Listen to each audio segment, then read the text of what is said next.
एक दिन इस लड़की की माँ अचानक मर जाती है। लड़की ने माँ का क्रियाकर्म करने के बाद वो अपना बोरिया बिस्तर उठाती है और भीख मांगने चली जाती है, लेकिन किसी ने उसको भीख नहीं देती है क्योंकि उनको लग रहा था कि उसके हाथ पैर सलामत हैं, तो वो कहीं जाकर काम कर सकती है और 2-4 पैसे कमा सकती है। लेकिन लड़की बहुत आलसी थी, उसे भूखे रहना मंजूर था लेकिन काम करना नहीं। लेकिन उसे ये बिल्कुल अंदाजा नहीं था उसकी किस्मत बदलने वाली है। उसी दिन उसे पता चला कि एक राजा अपना महल बेच रहे हैं। इस महल में 12 कमरे और 165 खिड़कियां थी, लेकिन राजा की एक शर्त थी कि जो भी महल खरीदेगा वो मोल भाव नहीं कर सकता। लड़की सीधा राजा के महल में पहुंची। उसने कहा कि वो मोल भाव नहीं करेगी, लेकिन उसके पास इस वक्त पैसे नहीं है। उसने राजा से झूठ बोला कि बहुत से लोगों ने उससे पैसे उधार लिए हैं, लेकिन फिलहाल वापस नहीं दिए हैं। उसने राजा से थोड़े वक्त की मोहलत मांगी। आखिरकार राजा ने उसे 1 साल का समय दिया और 365 सोने के सिक्कों में महल उसे बेच दिया। इस तरह लड़की को अपनी माँ की मौत के 1 हफ्ते के अंदर ही एक घर मिल गया। फिर वो अपना बोरिया बिस्तर लेकर महल में चला आया। उसने सारे कमरे खोल के देखा, लेकिन कोई भी कमरे में कुछ नहीं था। उसने अपना बिस्तर महल के हॉल में लगाया और लेट गया। लेकिन लड़की की जैसे ही आंख लगी,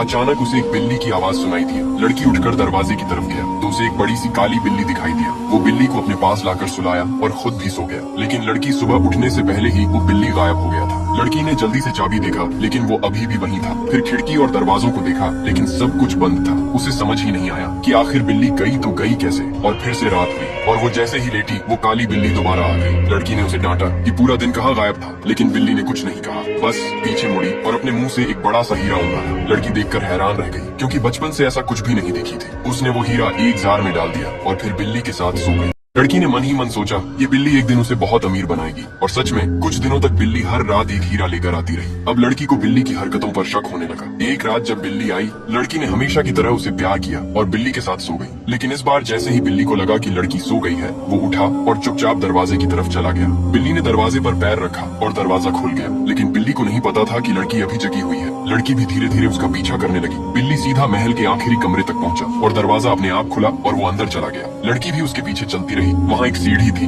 जो नीचे जा रही थी। लड़की भी चुपचाप नीचे उतरती रही थी और जब वो नीचे पहुंची तो सामने का नजारा देखकर वो हैरान रह गई, क्योंकि वहाँ पेड़ पर हीरे के और सोने के फल लगे थे। फिर जो हुआ वो और भी चौंकाने वाला था, क्योंकि काली बिल्ली अचानक एक सुंदर राजकुमार में बदल गया। ये सब देखकर लड़की चुपचाप वापस लौट गई और वहीं लेट गई जहाँ पहले दिन से सोई थी। अगली रात बिल्ली फिर आया। उसने फिर से एक हीरा लाकर लड़की के सामने रखा, लेकिन इस बार लड़की ने बिल्ली को पकड़ लिया और पूछा, तुम कौन है? मैं सब जान गई हूँ। फिर लड़की ने अपनी जेब से वो टहनी निकाली जिसे वो नीचे से तोड़ कर लाई थी। ये देख के अचानक बिल्ली जोर से चिल्लाया, जिससे महल की सारी खिड़कियों के शीशे टूट गए। उस चीख के साथ साथ बिल्ली की खाल भी उसके शरीर से गिरने लगे। असल में वो एक श्रापित राजकुमार था। उस पर काला जादू किया गया था कि जब कोई लड़की उसका राज जान जाएगी तभी वो अपनी असली शक्ल में लौट आएगा। बाद में राजकुमार ने सारी हीरे उस लड़की को दे दिया ताकि वो राजा को महल के पैसे दे सके। आखिर में लड़की और राजकुमार एक साथ खुशी से रहने लगे।